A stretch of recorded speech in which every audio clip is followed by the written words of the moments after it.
Hello troops, Tommo here. Getting ready to drop this next instalment of the Granite Zero podcast, but before I do, quick couple of shout outs. Combat Fuel, veteran-owned company that produces some of the best sports supplements out there. If you want 15% off, put in the promo code Warrior15 at checkout. Get yourself 15% off. You're welcome. If you like good coffee and you like it roast to order, ground down specifically to your taste, there's only one out there. Veteran-owned, veteran-run, Dead Mammoth Coffee. Not only has he been a guest on the show, but he's a supporter of the show, so go and support him by getting some top quality, decent coffee. Put in the promo code MIL15 at checkout and get yourself 15% off. If you like good sports apparel and you like a company that supports and helps other veteran companies and other companies, you can go and see my boys at Right Flank. Now, Right Flank are a brilliant sports apparel company, brilliant top quality kit. If you want discount, 15% off, put in the promo code FLANKED15. That's FLANKED15 at checkout. Get yourself 15% off. If, like me, you suffer from depression and you have general wear and tear on your knees, joints, and other such larkers, sleep depression, sleep disorders, excuse me, my face ain't working, then there's only one thing to do, and that's use CBD, and that's scientifically proven to help you out. And if you want 15% off at the great and powerful INFUSION CBD, put in the promo code Granite15 at checkout and get 15% off. But now, joining me on the Granite Zero podcast is last year's guest of the year, Cage Warriors up-and-coming superstar. And I say that because coming up this week, he will be fighting for the Cage Warriors lightweight title. That is the one and only Mason, the Dragon Jones. Welcome to the Granite Zero podcast.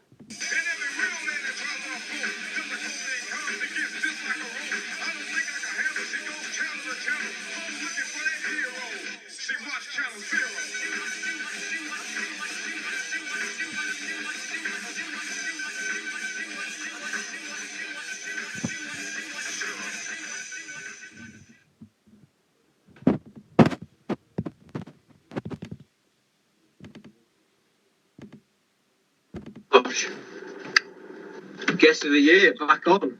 Here he is, back on. Nice to be back on, yeah. Yeah, mate. It's just me and you today. Darren is in the world famous Beefy Boys tonight. He's working. Do you know what? I can't wait to go up after this fight. That's why I'm looking forward to more than anything in a minute now. I bet, mate. I bet you'll Probably a bit next week. Must be starving. Ain't too bad at the minute, actually. You drink that much water, you don't really get hungry. You just feel sort of like, don't want to do anything. Just sat in the wall. But Mads, she's gone to meet some of her friends. Everyone's out. My mum and dad are away. My older brother's out in the piss. My younger brother, they're both out in the piss, I think. So me in the house. It's been nice. So you want to be a fighter, huh? I know. I love it. I do. I think I couldn't think of anything worse than being in the cold and the miserable rain now. I'm a few beers, but I'm happy. And you're getting ready for a world title fight, do you know what I mean? World title fight, mate. World title fight. For that, I was like, fucking yes. Well, I found out 2 o'clock that day, so we got released at 5 o'clock, and 2 o'clock they called me, basically to say my second opponent pulled out. So I was supposed to be fighting Danilo Bellado, or whatever his name is. He's Italian, 12-5, decent all-rounder, just been released from UFC, so it would have been a perfect skull for me to take, do you know what I mean? Trained up for that fight, leading up to it, and literally probably 2 weeks before the fight, my opponent pulled out. Either he's ill. To be honest, he spoke. Ian Dean, matchmaker, spoke to my coach, and my coach sort of said, "Look, we don't want to hear the details because he seems as if like they basically want us to promise we won't tell anyone." He said, "Look, we prefer not to know. We don't need to know. Just find us new opponent." I'm not really asked who it is, as long as I get a fight. I don't care who. So they found me an opponent. Some guy, I can't say his name, French guy, something crazy legs. He'd been fighting Martin Stapleton. So I looked him up. legit guy. Won a youth taekwondo youth taekwondo world championships. Yeah. Really good taekwondo sort of accolade. So we knew he was going to be legit. Watch his fights, brilliant kicking, really good ground game.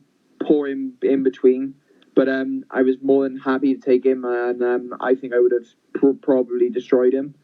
I know I would have destroyed him. So we was happy to take that, and then Friday, so literally a week away, Graham texted me saying you're free to talk. So I called him, and he was like, look, good news or bad news, which you on first? And I was like, start with the bad news. He said your opponent's out. The eye infection that should have cleaned up hasn't cleaned up. He's unable to continue. We've been banned from taking fighters that are in Europe. They have to be in the UK. No outside fighters can be matched now. He said with everything going on, they refused. The board won't sanction it. So we're really limited in who we can get. One, someone will fight you on a week's notice. Two, someone will make lightweight. And three, obviously, there's only a limited pool of 1-5ers in the UK anyway. So getting someone who's sort of on the right caliber would have been impossible. So he said Joe McColden, the opponent, he also pulled this morning. I don't know what that was from. He just said, look, he said, do you want to fight him? I said, obviously, I'm always game to fight anyone. I'll put my coaches. He said, look, I said, I'll put my coaches, but obviously I can't really see him taking on a serious contender on short notice. And he literally said, he said, look, to sweeten the pot, we've agreed to put the title on the line. So I was like, oh. Oh, go on now. So I was like, look, I'll ring you back. I'll have to get permission first. So I rang my coach. I rang Craig first because Craig's my old judo coach and he's used to making like high level decisions and stuff. And I knew he wouldn't straight away agree. He was like, I'll take a look and get back to you. I called my dad then. My dad was like, I don't know why you haven't accepted the fight yet. Then I called the rest of my coaches and they was all like, look, just take it. You know you'll crush him. We've seen it before. You know it's not a problem. And so I accept the fight and it's all been released. So I'm buzzing. Obviously, it's a brilliant sort of accolade that I wanted for a while. I've been pushing towards that. Gives me notice a lot more. I win that, defend in June, and I think I'll be in UFC then by the time it comes to September. So I'm not in a rush. I'd like this September card in Belfast. I'd love to fight on as well if I don't go. Obviously, I want to be active. I want to be fighting. So yeah. Win the belt. Obviously, I'm not overlooking Joe. Joe's a dangerous guy. He's got good submission skills, good striking, but I'm better everywhere than him. I think I'll crush him standing up. If the wrestling exchanges, I think I'll throw him everywhere. And ground game, he is good, but I think as long as I make sure I do the right things, I'll smash him. So I'm not really worried about this fight. Like 5 rounds, I'm more than fit enough to go 5. My runs have been longer for this camp anyway. In preparation for June, I want to make sure that I was more than ready this time, that my fitness would be ready for a 5-round war, ready for June. I knew I would be fighting for the title in June. So it's just come a little bit early, and it's the Year of the Dragon, do you know what I mean? It is, mate, Year of the Dragon. How do you get yourself ready for, obviously, like you said then, you've had 3 different opponents in a short space of time. Are you just focusing on what you do best, or do you, Right, so two sides of that, really. From the judo and stuff I've done, I'm always used to fighting high caliber opponents. You don't even know. So like the judo, when I did, you turn up and you wouldn't know. A lot of time, my coach didn't even tell me who the guy was opposite. So I fought world champions, I fought World Cup winners and Russian champions and all sorts. And sorry, my interview alarm's going off. I fought, do you know what I mean? I fought high caliber people constantly. So you never really know. So I'm never really worried about specific people. Obviously, it's nice to have notice and be able to train specifically for them. But I'm not really worried. Like, I think by the time we got a name, within 30 minutes, we already had a game plan for him. When I first made my debut, he was one of the people who made the list. And then he sort of slipped under the radar a little bit. He'd come off a loss to Jai, then had a draw against someone else who was just coming through a little bit. And sort of after a bit of, he had a big injury to lay off. So I was thinking more so that I never really took him as a contender, because I thought by the time it comes up, my time comes, he's going to be sort of the next group of people pushing. So when they offered me his name, I was like, yeah, I'm more than prepared and more than ready for it. And we'd already done a little bit of light game plan about him. I'd already broke his fights down, so I knew exactly what I knew I needed to do. I knew he's got a dangerous right leg. I know he's a right-hand heavy fighter. I know he's got good combos. He likes to plant his feet. I know he got good ground game. His wrestling's a little bit weak, but he's tall, but he crouches. Like I knew a lot about him. I knew he was an orthodox fighter or a southpaw. So, like I'm obsessed with this sport. Like this sport is literally my bread and butter. I don't do anything apart from this sport. It's all I've ever wanted to do. So breaking fighters down the way I do is just something I do for a bit of fun. So I'm never unprepared. You know what I mean? There's always ways to beat people, and like I was training leading up to this with Max Griffin in Team Alpha Male, who fought on the UFC main card. And Joanna and obviously Anya's main and co-main events. And he lost on a close split, but me and him was having wars. He's a welterweight as well, and I was coming out on top on certain exchanges. And you know what I mean? He was a lot heavier than me. And then coming back, training with Jamie Cox, who was 25-2 as a pro boxer. He lost against George Groves for a world title. Then he won again, then he lost again. So, like, these are guys with legit records, fighting legit guys, and I'm handling them.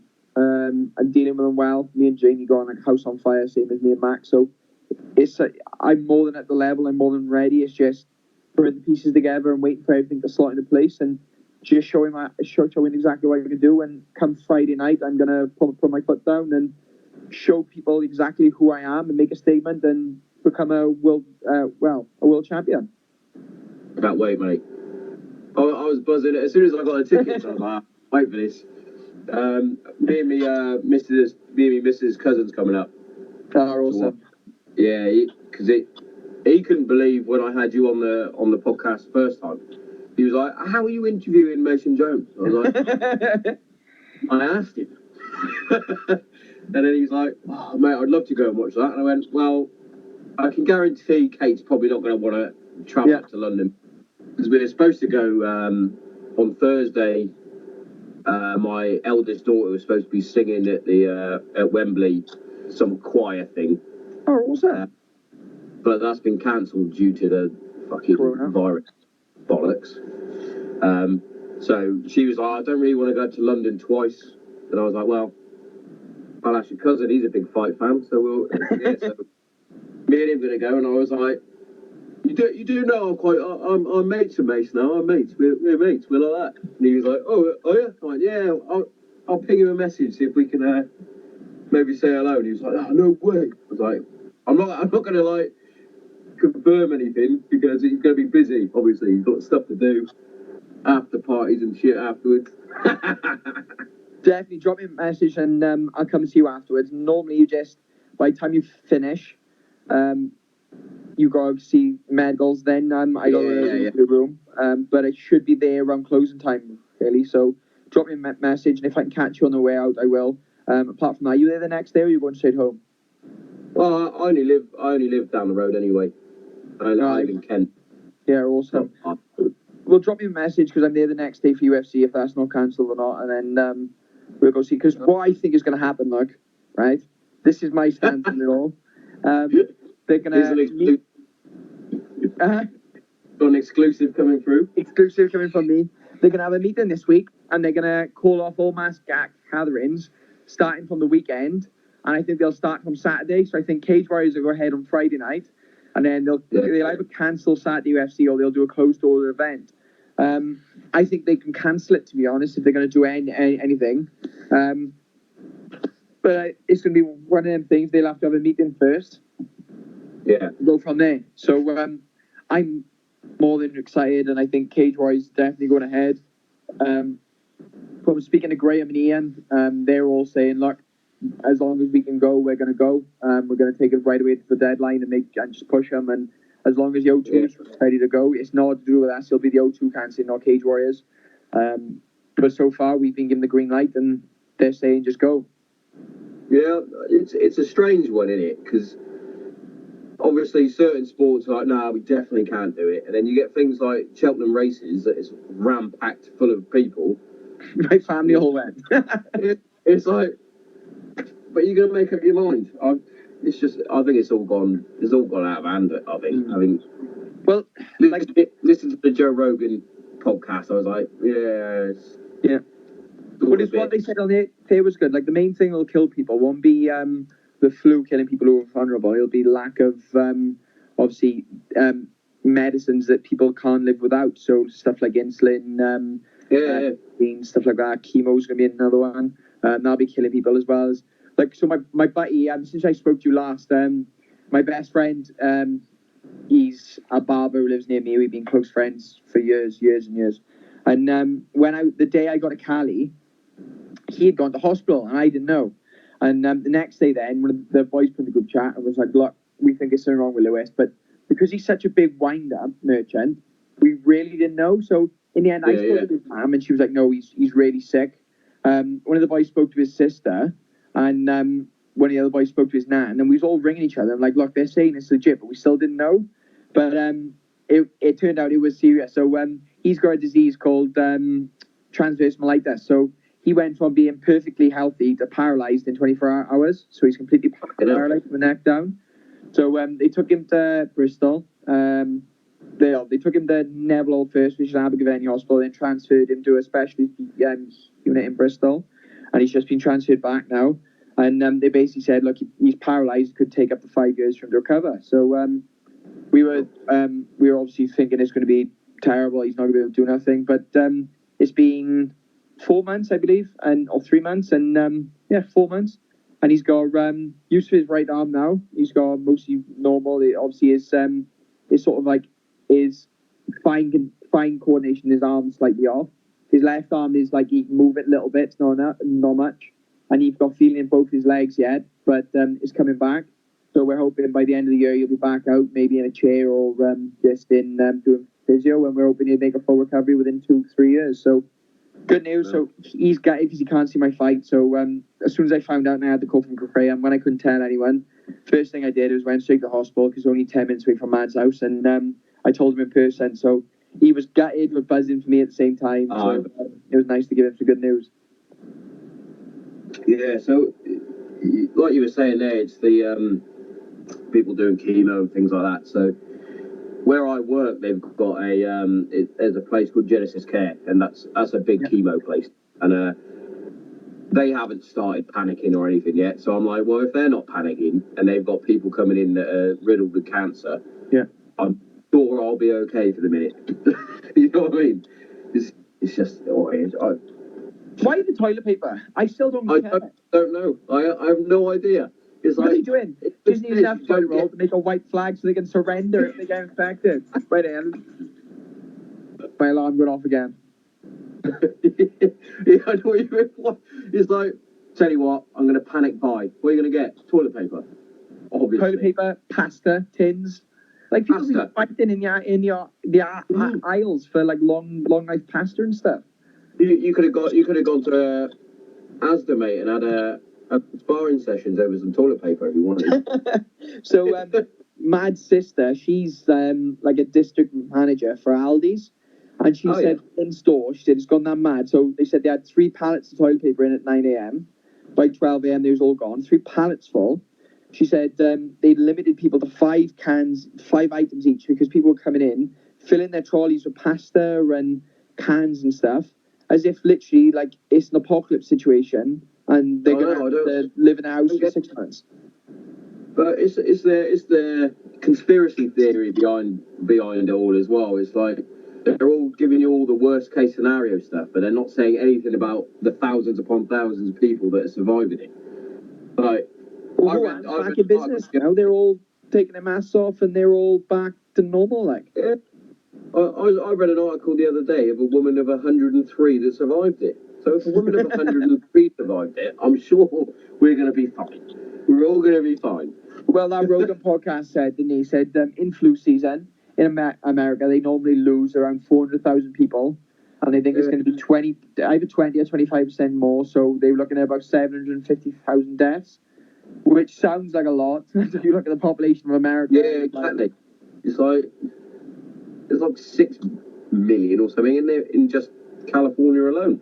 More than that. I know. Just a guess. It's ridiculous, the amounts. But it's just people going to panic. Like, I obviously want to go back to Cali after this fight for April time in prep for June. And I'm hoping the flights go cheaper, but whether I'll be able to go then or not.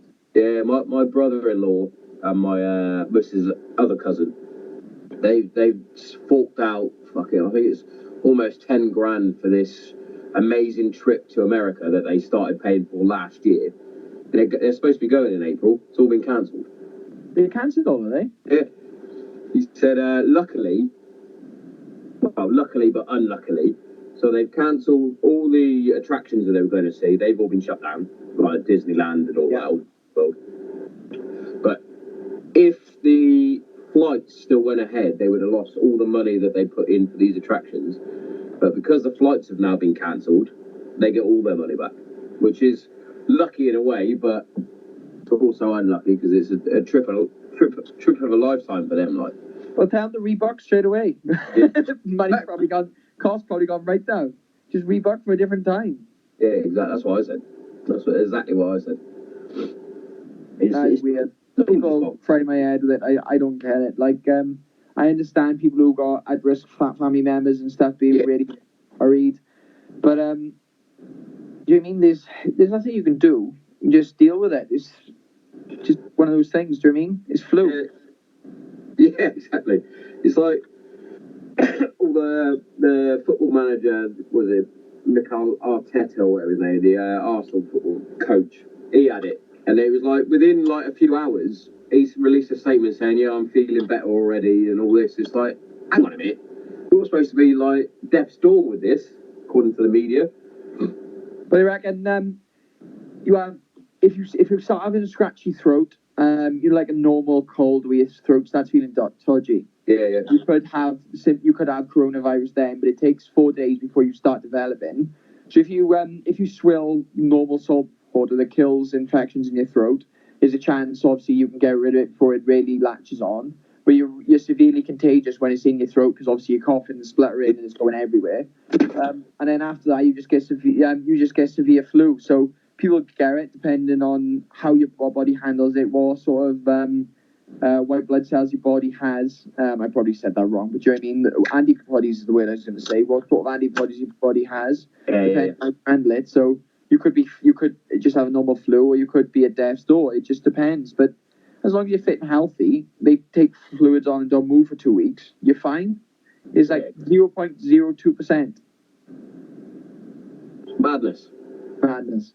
I even remember having the flu. It was back when I was at college, so that was a good fucking however long ago. But I remember having more than 10 years. Yeah, more than 10 years.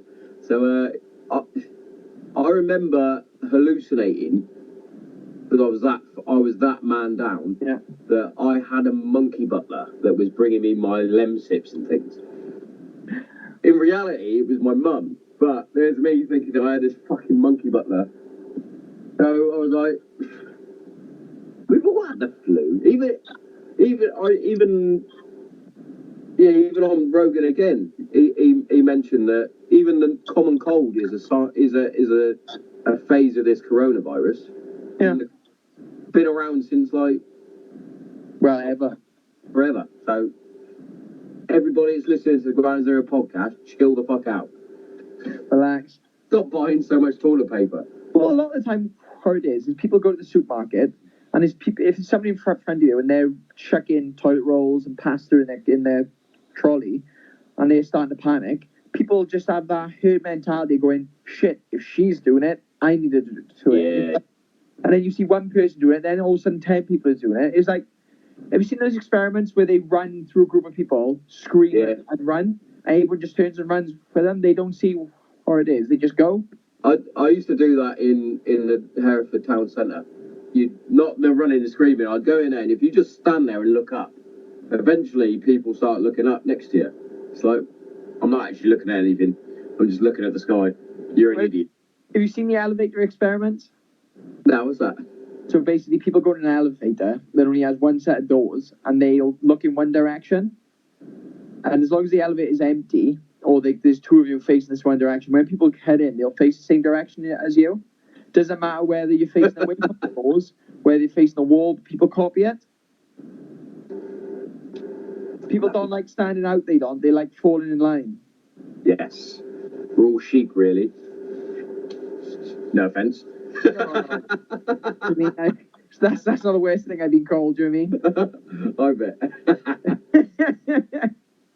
So go on, then. Tell us about California then. Oh, it's brilliant. So It this looked time like, is a shorter trip for looked me. like you're having a ball, mate. I love going out there. If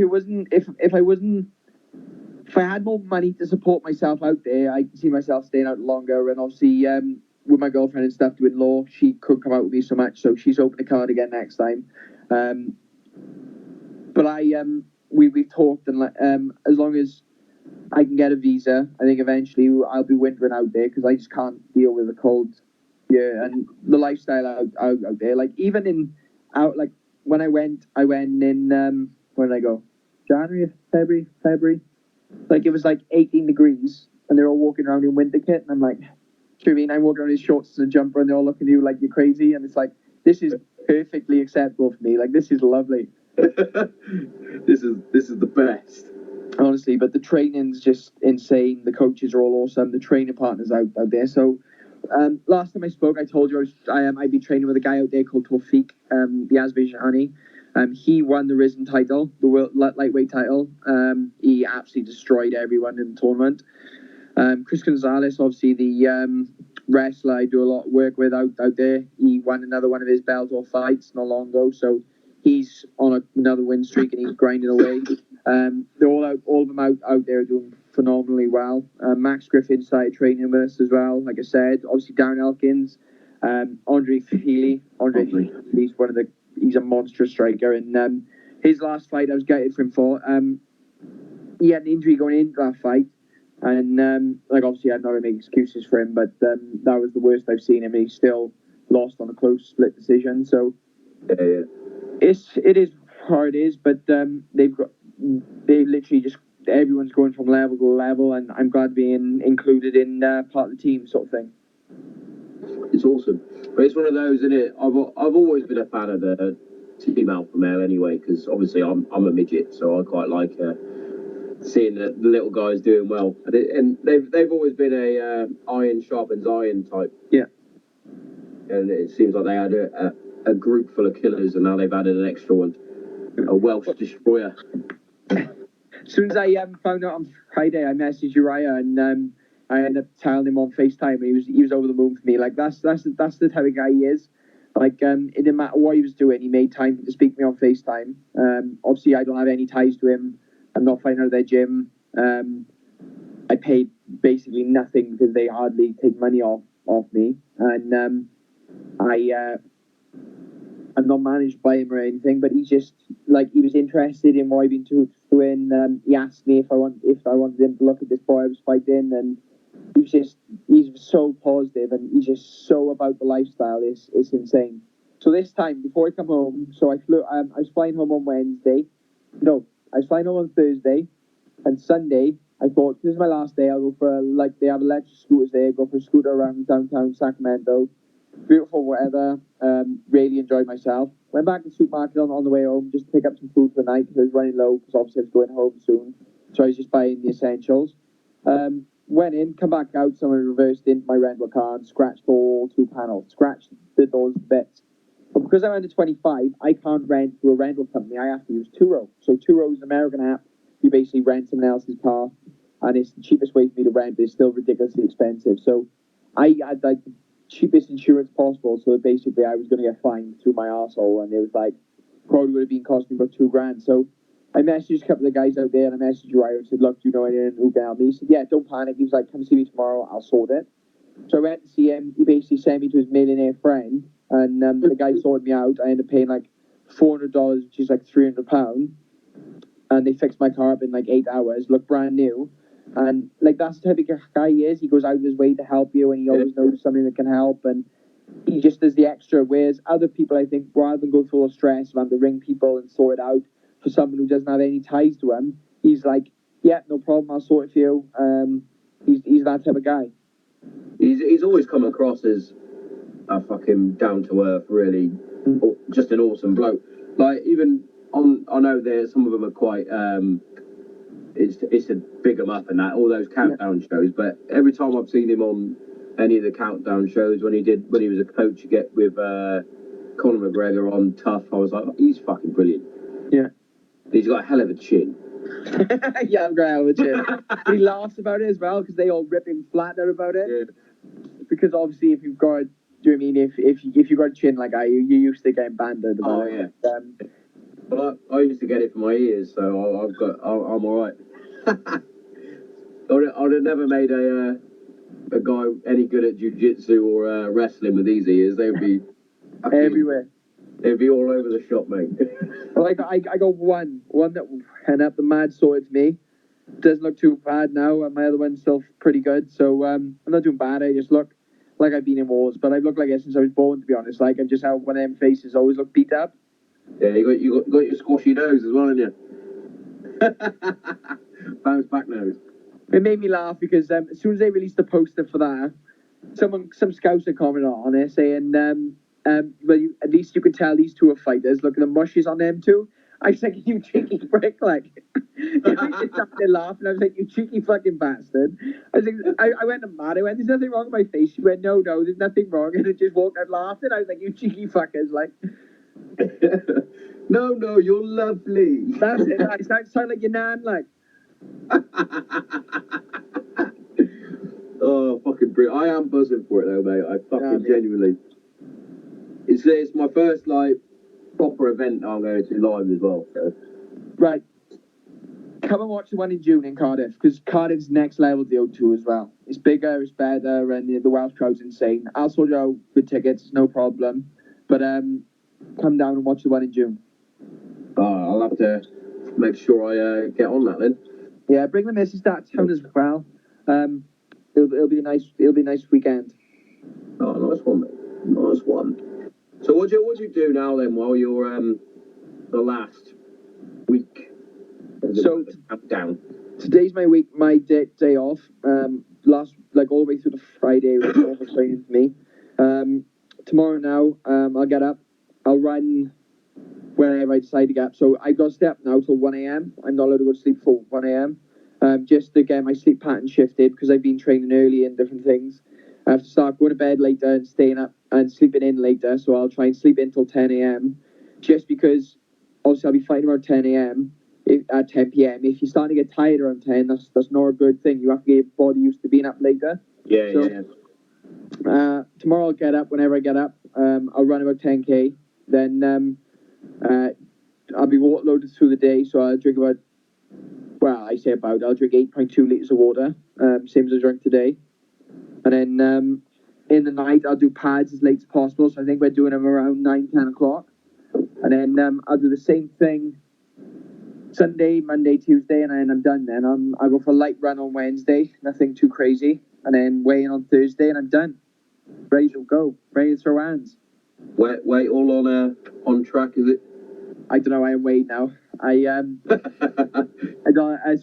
did the tight end. So last time I weighed was about a week and a bit ago, and I was about where I should have been, within acceptable margins. Like this is the biggest I've ever been. So I was topping off a little bit heavy, but nothing crazy. My last cut was the easiest I've ever done, and I was slightly lighter, but only slightly. So by the time I bang the runs in and stuff, I should be perfect. Oh, happy days, mate. So just on the old weight cutting thing, because I had a chuckle. Yes, I even commented on something. I know I shouldn't have done because it's fucking jack as fuck, especially with fighters and they're cutting weight. Yeah. Because the old what's his name? Fucking Motown phenom. Kevin Lee. That's the one. I subbed him. I have. Have you? Yeah, we rolled once. He came down. He was supposed to be on holiday, and he came in for some rounds. I think he was trying different gyms out to find out which gym he wanted to move to before he moved to TriStar. And we had a couple of rounds, and we did a round of jiu-jitsu, and I managed to catch him. Ah, awesome. Yeah, I just thought it's funny where he's like, coronavirus or no coronavirus, I've cut weight, so I'm going to be fighting someone. And then he misses weight. I was like, I was like, after all that. I know. There's never an excuse to miss weight, mate. That's the only two jobs I have to do. The only two jobs I have to do. Sorry, my brother's ringing me now. The only two jobs I have to do is make weight and be fit and healthy to fight. Do you know what I mean? So, yeah. Sorry, my brother's calling me flat out. He's on the piss anyway, older prep. So I texted him and said, don't call until 9:30 at the earliest. And of course, it's 9 o'clock. So he rings you now. He just rang me twice. I just declined the call twice, so you'll probably keep going. But here we go, 3 times now. That's why I keep flashing off. There's me thinking, right, we're going to have a perfect Granite Zero podcast with nothing going wrong, and you keep popping off. Don't worry about that. Nah, to be fake. He should stop. I text him, but I think he's a bit drunk, so he'll probably ring. He should stop calling me now. Yeah, I had a good chat with Darren yesterday. Yeah. Because he's just moved house, and he's got a really good setup going on now. He's got like an outdoor cabin thing. Oh, cool. So that's now his version of the Chedio. And he's like, right, we need to start moving now into phase 2. I was like, oh, what's phase 2? And he went, right, you need to get some proper kit in here. I was like, I went, I know. I went, it's not like I'm not trying. So it's fucking expensive, mate. Oh, it's not cheap, is it? Nah. So he's decided he's gone and bought me a webcam and a mic for my birthday, cool. Which was nice of him. Even though my birthday. How old are you? 33, mate. 33 years young. 33 years young. 33 years young. I'm 25 in April. I'm end of April. I'll be 25. Just a kid, innit, mate? Just a kid. But that's old. I feel pressured now. Man's like, come on, we gotta start looking at houses and stuff. And I'm like, oh.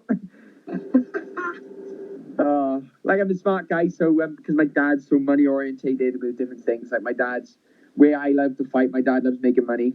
He's always been the same. So he's advised me in certain things. So I've got more than enough money for a deposit saved up and stuff, and I do take my time, this and that. But she's mad, likes to be planned, where I just like to jump into things. So she's like, every 2 minutes, she's like, look at this house. I'm like, I don't want to look at a house this week. Please stop showing me houses. Please. I just have a blue door, like. To be fair, my missus is the same. So we're just remortgaging now. So this is our perfect time to do it, really. This is our first, yeah, exactly. This is our first house. We've been here for 2 years. But as soon as we bought it, she was on fucking right move looking at the next one. Yeah. To be fair, we found the perfect house, but it's like, we just haven't got that little bit to get us over the edge to get it. Yeah. But we'll get there eventually. It's life, innit? Yeah, that's the way it goes, do you know what I mean? It's there'll always be something to stop you. So like my older brother, that's the one who keeps calling me. Him and his girlfriend were like, he's been coined up for ages. Like the amount of money he earns is ridiculous. He runs his own company and works my dad's company and does something else, and he's another one. He doesn't really have hobbies to spend money on. He just loves money as well. So he had money for a house for years, and like my parents don't charge us anything to live at home, so he's been saving this and saving that and looking for the perfect house, and they found a house they were perfect to go for. Went all the way through the last stage, and then the house ended up falling through. They had a problem, and then all of a sudden they were panicking, and then because they obviously couldn't find the right house, and they'd been less than 2 minutes later the right house turned up, and I think it's all gone through now. So it's just one of the things, when it's meant to be, it'll meant to be. It'll all work out. That's my mentality, mate. Well, I always, my missus is a fucking warrior. She worries about everything, and I'm quite late. I usually stress about stupid things that I don't need to stress about. That's my problem. Yeah. Where things like that, I'm like, well, if it's meant to happen, it will happen. And that's how I've always been. It was like, it will sort itself out. But she's like, we haven't got our little because I can't remember. We had to pay for something, and it basically wiped out our savings. I can't remember what it was for. But she's now like, oh, we now don't have that comfort blanket.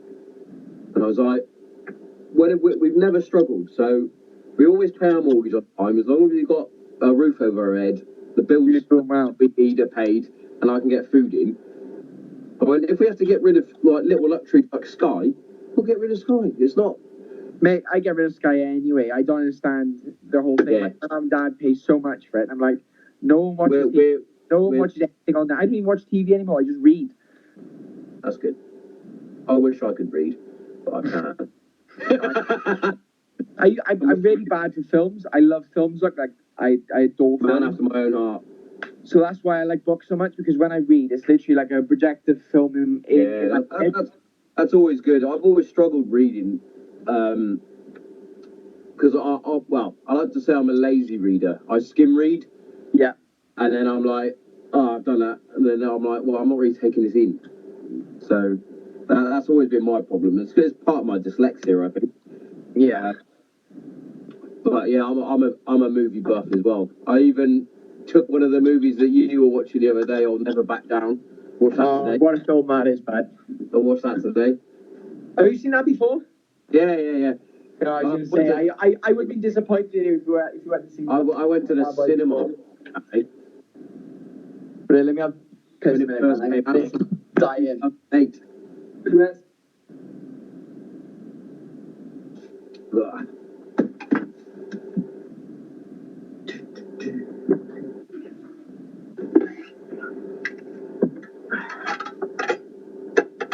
So what a load of this, didn't it?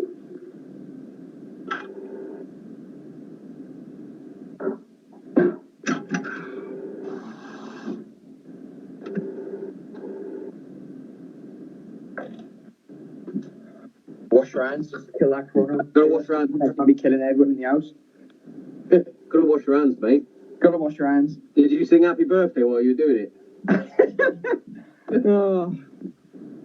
My youngest does a different song. I'm gonna have to get her to sing it to me.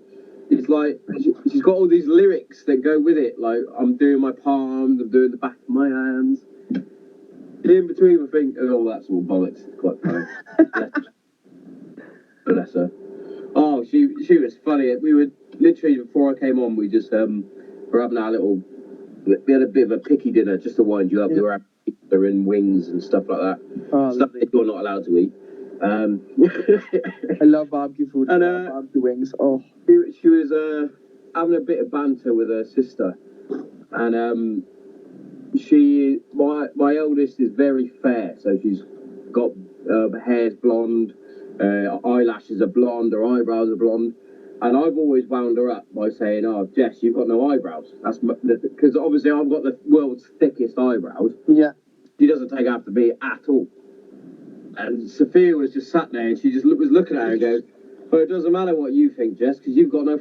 Well, she always said you've got no fucking eyebrows, but she went, "You've got no eyebrows," like that. I was like, "Whoa, solid burn, fucking might drop on you."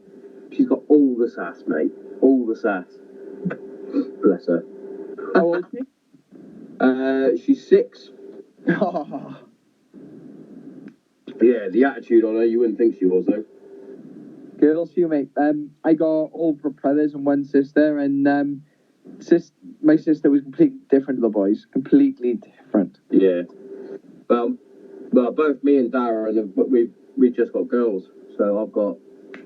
She's 8 at the minute. She'll be 9 in June, and the 6-year-old, and then my niece is 11, 12. But I forget my brother's age without nieces. I'm going to go 12. She's probably going to not watch this because she's not allowed because swearing. But yeah, she'll probably have a go at me for that. Bless her. She's just coming back from an injury, my niece. She's done her ankle in playing football. Bad or? Well, she's been out for a good month or so, maybe even 6 weeks. Great. Bless her. She was on crutches for ages. Oh. I said, she really wanted to get back and play like straight away. And I was saying to Darren, and well, he knows what he's talking about anyway. But I was like, make sure she doesn't, mate, because it's the worst thing I ever did. Yeah, you just do it again. Because I've got Saf, oi, stop. the dog. Dog, yeah, she just keeps scratching her ears all the time. To my head in. Is it? Yeah, I Dog sitting, I am. dog sitting, mate. Yeah, I was constantly doing the ligaments in my ankles, to the fact that when I went through my physio with the Air Force, they were like, these are the weakest.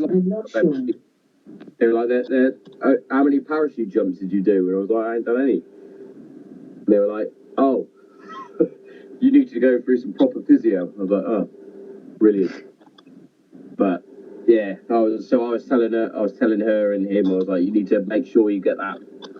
You don't want to be like me when you're walking down the road and you just break your ankle for no reason because you've got no strength in your ligaments. No, you've had serious injuries yet? Touch wood. Take it you haven't had any serious injuries or anything yet? No, nothing. I had a couple when I was younger, but I'm all fixed up. Obviously, I won't say what they are because top secret. But everything's more than working fine. I've got a really good S&C coach who's really big on recovery and stuff, and it's always active recovery. So I'm always fit and healthy. Like, to be honest, I haven't really had any injuries in a long time. Touch wood, anyway. Yeah. But it's just one of them things. Sometimes I think it'll either come or it won't, and you just got to deal with it. Like the last time I fought in the O2, I fought with a broken right hand, and I still got the job done. I still beat the guy. So yeah, that's fucking epic, mate. Yeah, I've been quite lucky injury wise. I've just got old man veteran injuries now, where my knees hurt, my back hurts, ankles hurt. Which is what me and me lads on my WhatsApp group found it quite funny with the old Deontay Wilder situation, where he said it was too heavy and his legs went, and I was like, oh, that's cute. Just take the loss like a man. Do you know what I mean? I've never understood this. You lose. Look, thanking my opponent. I had a bad night. Not gonna make any excuses. I'll be back better. See you next time. There we go. Full stop. Done. And I think he would have had so much more respect from like a man. Everyone. But the fact that he went, again, quoting Joe Rogan, he was on Joe Rogan saying he trains with a 45-pound weighted vest. It's like, you're a fucking idiot, mate. Just, yeah, like you said, take it like a man. The Gypsy King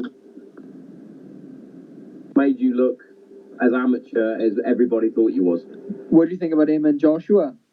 See that? I was always quite a big Joshua fan, but I think Tyson Fury is on a different level skill-wise.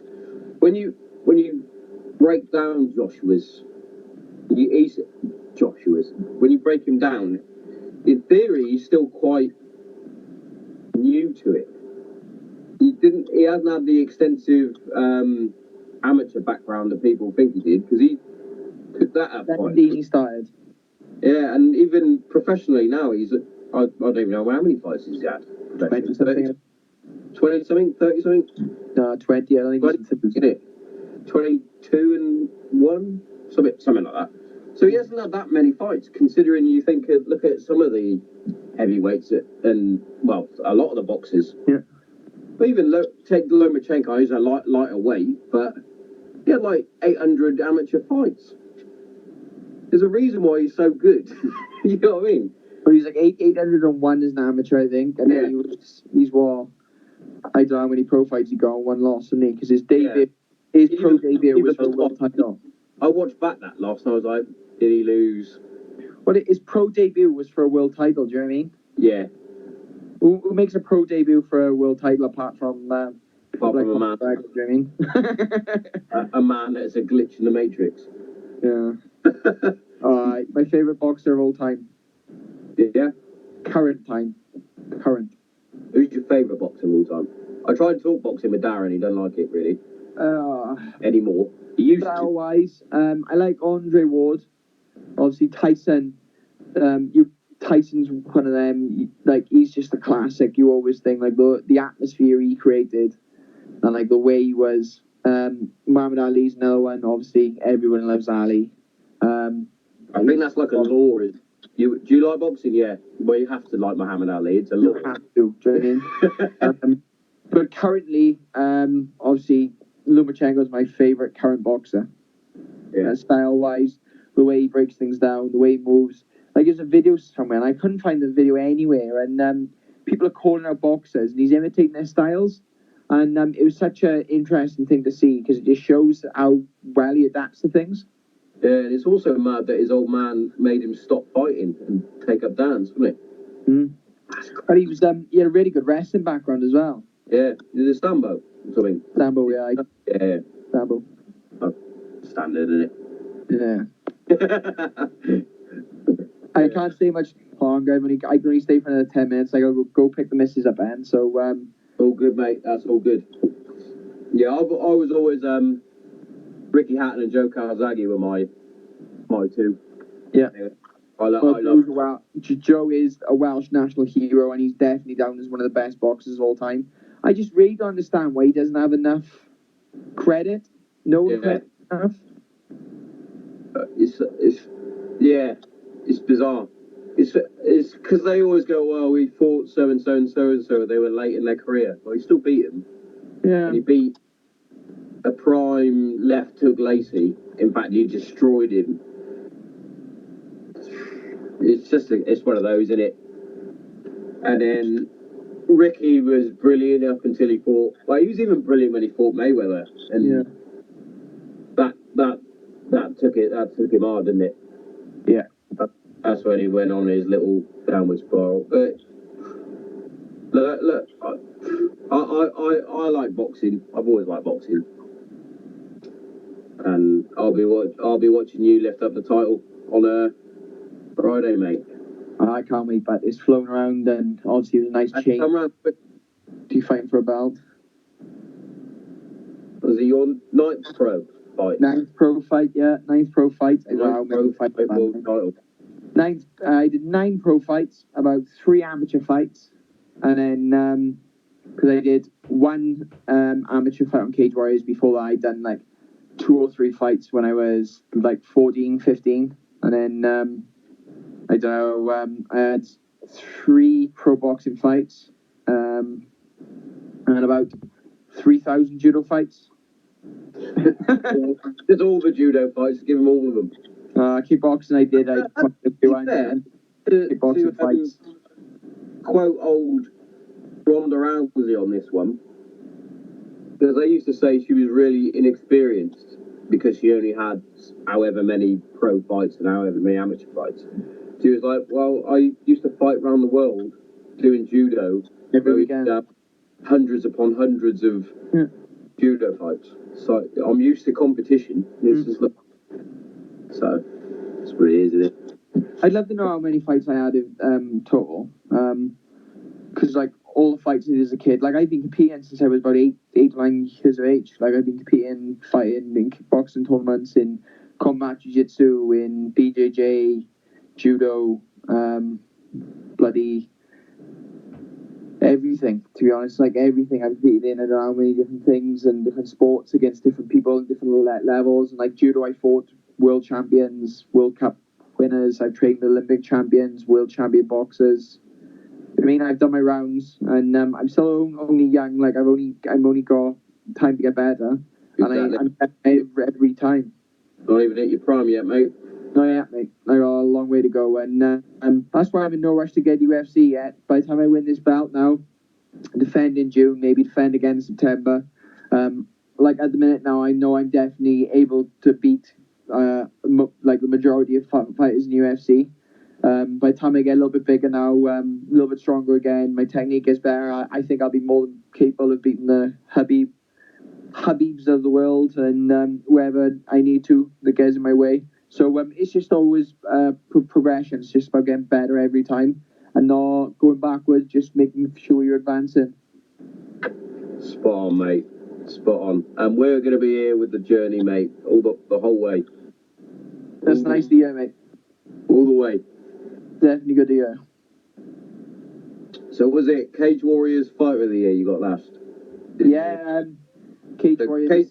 So Cage Warriors Fighter of the Year, Granite Zero Guest of the Year, which is obviously just accolade, and then Friday, Cage Warriors Lightweight Champion. Yeah, nice. And I think I'll be able to get a UFC contract by the end of this year. So really looking forward to it. Big goals. Looking forward to it. So I think that's, like you said, you got to go and pick up the long-haired Colonel. Pick her up.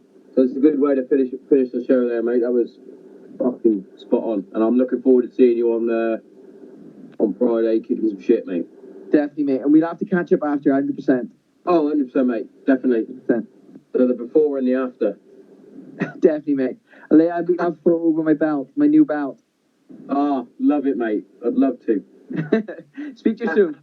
Yeah, speak to you soon, mate. Cheers for that. Bye, mate. Bye. And there you have it, the latest episode of the Granite Zero podcast with Mason Dragon Jones, and he's going to bring that title back. You watch. But as always, time for me to close up the show. Thanks again to Combat Fuel.